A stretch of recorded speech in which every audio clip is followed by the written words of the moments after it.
Tonight, we continue our investigation into schemes targeting mid-state seniors. According to the FBI, some of these victims are losing their entire life savings. Well, last year in Tennessee alone, a reported 1,577 people over the age of 60 lost a combined $43 million to fraudsters.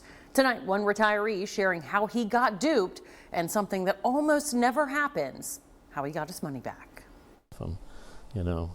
Happily retired old man, So it was a stressful day, no doubt. He wants his story out there, but not his name, so we're calling him Regretful Richard.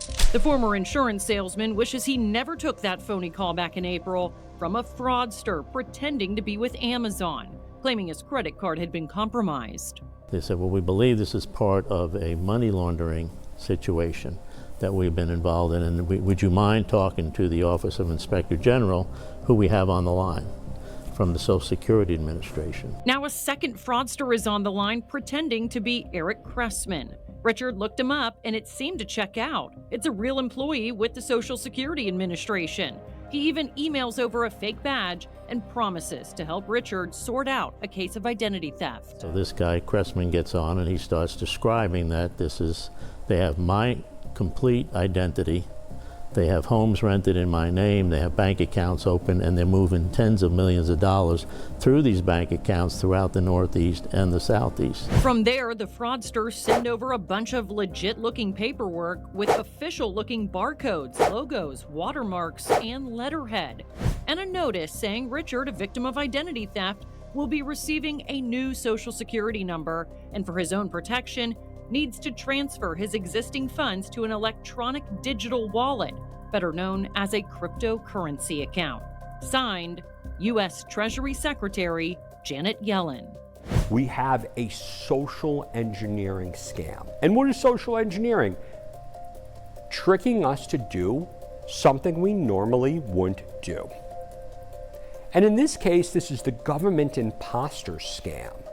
Somehow he is led to believe that he is in trouble with the Social Security Department. So they send him emails, they send him spoof telephone calls, they send him documents that look very, very official, telling him that he is in trouble and he needs to pay a fine.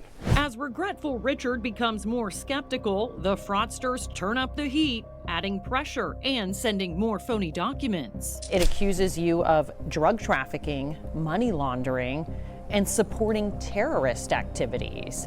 As a law-abiding citizen, you must have been terrified. You look at it, you're like, obviously somebody stole my identity, and that's what they're doing. So they said basically that if I didn't help them, there'd be a pretty good chance that myself and my family would be eliminated within 48 hours. At first, Richard wasn't buying it. Very skeptical, hung up a few times. They said there was a warrant out for my arrest.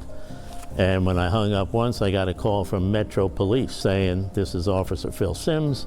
We know you're dealing with, Social Security General Counsel on this. We've checked them out. They're legitimate.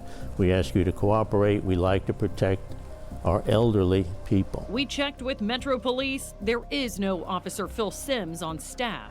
Showed up Metro government on my phone when they called. And that's called phone spoofing. Yeah, this was a very elaborate scheme, and apparently elaborate enough when I changed my password on Social Security. This was on the back of the envelope, which basically says, scammers who pretend to be government employees. They may threaten you and may demand immediate payment to avoid arrest or legal action. Don't be fooled, hang up. That I wish I had before I got this call. When we called the Social Security Administration, we got this. Please be aware of individuals impersonating Social Security employees over the phone. If you suspect you have received a scam call, you should report the details of the call to the Office of the Inspector General. Can you trace spoofing calls? Very difficult, because you can go to a website right now and you could create a telephone. You can make those calls look like they're coming from anywhere because they're being done by computers. There was a schmuck and sent the money, How much money were you out? $39,800. A stunning financial blow. He replayed it over and over in his head. And yes, he was regretful, but Richard did do something right. Months earlier, his insurance company asked if he wanted to add cybercrime coverage to his policy, and for about an extra $25 a year, he did. Thankfully, you have coverage. You're getting a check in the mail to reimburse you. What are you going to do with that check?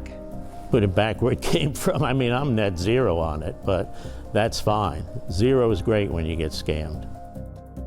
Oh, what a story there. And if you think that you have been duped, the FBI has set up a website to immediately field your complaint to the right office. Just go to ic3.gov. We've put that link to report fraudulent acts on our website. Just go to fox17.com and click on this story.